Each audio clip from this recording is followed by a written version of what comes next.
Kuyintokozo kakhulu ukukhuluma nawe kwi-channel. Igama ko-Pastor Channel Africa. Kubalulekile nokufanele ukuthi inamba isize kuphela ngoba uyimember kusona iselapha ntambama.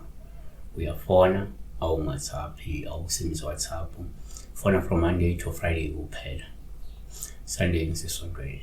Sibheka la uvirgin sibiya virgin Virginia. I thought it's virgin Virginia sibiya. Uthi ngiphuphe ngikubona benginike fresh ngalendlela ukuthi ke bengawubona ukuthi umfino mina. She was being given vegetables.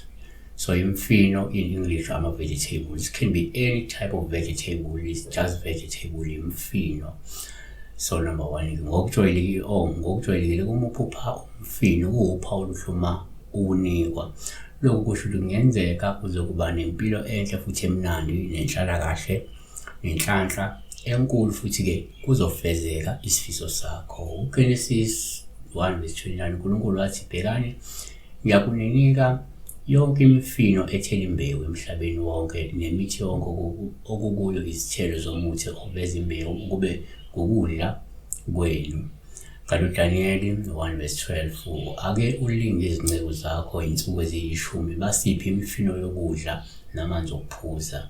Kanti ngokwesibili kwesinye isikhathi uma uphupha imifino kuba uphawu oluhluma unikwa olungabe lukhombe lapho kungenzeka kumele ulindele ukuphumelela nokuthola umvuzo omuhle futhi omkhulu empilweni yakho. uDaniel 1:16 inceku yasisusa isabelo sokudla newayini lokuphuza yabapha imifino.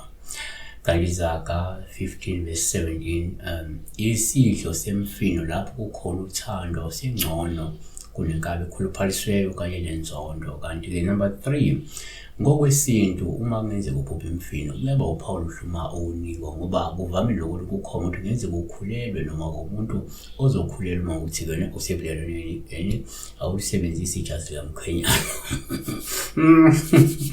Kama kubo 127:3 bheka abantwana bayifa elivela kuJehova isithelo sesisu simvuzo. Number 4 kuyenzeka uma uphupha imifino kuba uphawu oluhluma unikwa olusolusho nje ukuthi kungenzeka ukholo lwakho alukaqini kokwanele uma ikakhulukazi ke uma kungukuthi usanda kusindiswa noma usanda kwamukela ivangeli likaNkulunkulu.